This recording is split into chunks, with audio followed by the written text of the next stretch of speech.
Hi, I'm Congresswoman Jan Schakowsky. February is Black History Month every year, but 2015 has special meaning. We're celebrating landmark events of the Civil Rights Movement, most importantly, the 1965 passage of the Voting Rights Act.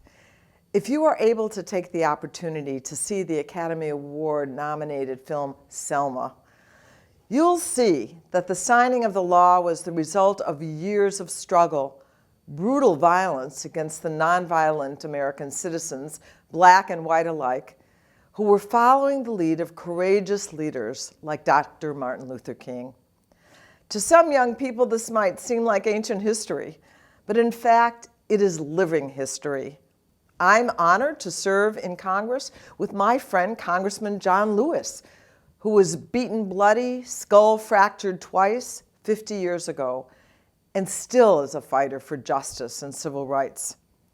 Every year, Congressman Lewis leads a pilgrimage across the Edmund Pettus Bridge in Selma, Alabama, commemorating the march from Selma to the Capitol in Montgomery for the right to vote.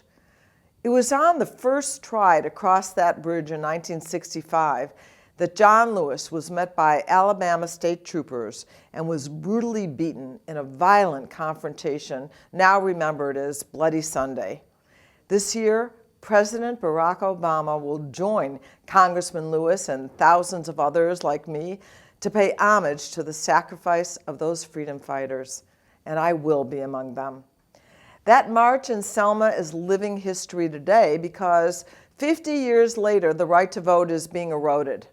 Alarmingly, the United States Supreme Court's 2013 decision in Shelby versus Holder struck down the key sections of the Voting Rights Act. Equally disturbing are the dozens of voter suppression laws that have been passed and been adopted in several states. These initiatives, such as requiring state-issue photo identification, have disenfranchised many thousands of African American citizens, not unlike poll taxes and literacy tests that were in place before 1965. I'm working with Congressman Lewis to enact a renewed, revised, and strengthened Voting Rights Act so that everyone will be able to exercise their right to vote without facing unnecessary obstacles.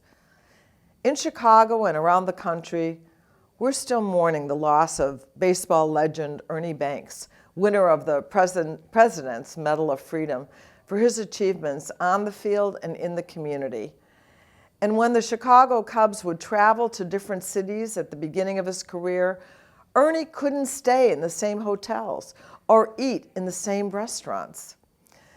Yes, progress has been made since then. This year also marks the 150th anniversary of the end of slavery in our country, when the 13th Amendment to the Constitution was passed in 1865. Millions of Americans today have great-grandparents who were slaves, really not that long ago. Today, we can all be proud to have the first African-American president, Barack Obama, a remarkable achievement.